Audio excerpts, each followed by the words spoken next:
রাজধানীর যানজট নিরসনে পুলিশ ও প্রকৌশল বিশ্ববিদ্যালয়ের বিশেষজ্ঞদের দ্রুত সমাধান খোঁজার আহ্বান জানিয়েছেন প্রধান উপদেষ্টা ডক্টর মোহাম্মদ ইউনূস।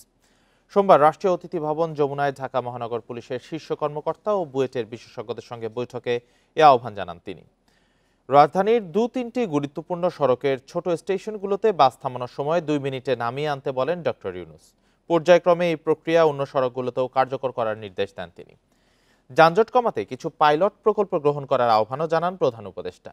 এ সময় বুয়েটের বিশেষজ্ঞদের অন্তত একটি ট্রাফিক করিডোরে শিক্ষার্থীদের সহায়তায় কিছু সমাধান খুঁজতে বের করতে এবং তাদের দক্ষতা ব্যবহার করে সিগন্যালিং সিস্টেম ঠিক করার পরামর্শও দেন তিনি।